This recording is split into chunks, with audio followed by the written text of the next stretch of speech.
everybody, this is Money Mom. Welcome back to the channel. It's Sunday. It is budgeting day, and I have a wonderful video for you guys today that has been requested. Some of you have asked me, how many bank accounts should I have? Well, my answer to that is, how many ever fit your family's needs? Each family is different, and each family has different budgeting needs. So you'll need to assess that and decide what's good for you. I'm going to tell you why we have 8 different bank accounts and what they're used for. So let me get started. First of all, you guys know that I do work from home as an independent contractor. Because of that, we do pay our own taxes. So the first account that we do have, number 1, is a checking account. That's what we pay our bills out of, such as electricity. So we have to have a checking account. That's number 1. Number 2, we have a basic $4,000 emergency fund. That is what I call the fluid fund, that we could get into quickly if we needed to, if we had a home repair that we had to pay cash for, or something that came up that I did not have enough money in checking, such as a new tire, something of that nature. So we have an emergency fund for those types of things if that happens. That's number 2. Number 3, a house tax savings. And the reason I'm not calling it a sinking fund, guys, it is, I guess you would call it a sinking fund, but it is a separate account that I opened. And I want to keep it separate because I pay it like a bill each and every month. The reason being is I don't have enough in one of my paychecks to pay for all 3 taxes at once. I pay around $3,000 a year for our house taxes. That's county, city, and school. I have to make sure when those taxes come in November and they're due in January that I've got the money to pay for that. And so I can't dicker around and try to save it all up at that time. So I get started every year setting $300 a month aside so I have that. So that goes into the house tax savings account. That's number 3. Number 4, the IRS.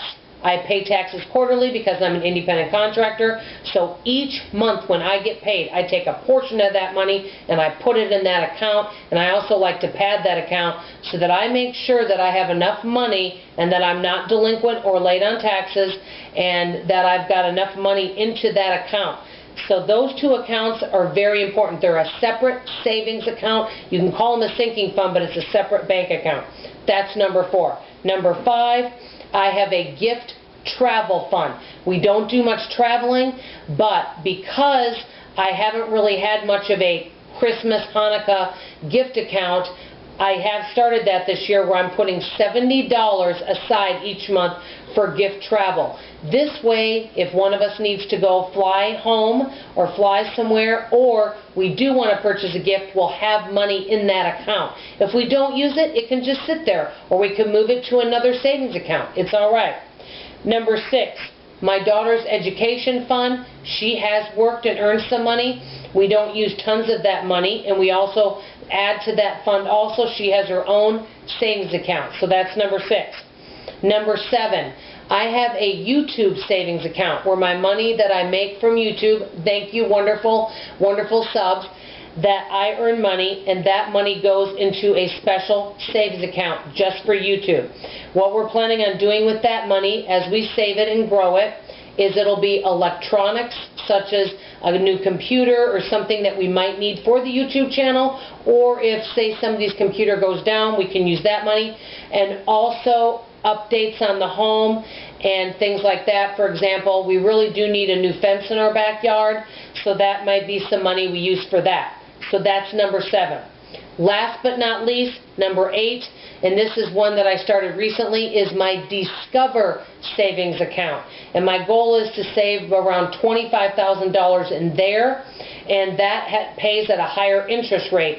So instead of putting money in my fluid savings, I'm sending it to the Discover Bank due to the higher interest rate. And that money will be used for car, heating, air conditioning, hopefully not, but loss of income or any other major emergency that we have, so that we can remain debt-free.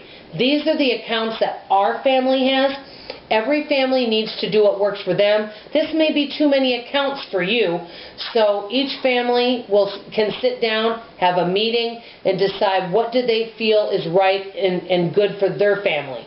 Let me know how many savings and checking accounts you have and what works for your family.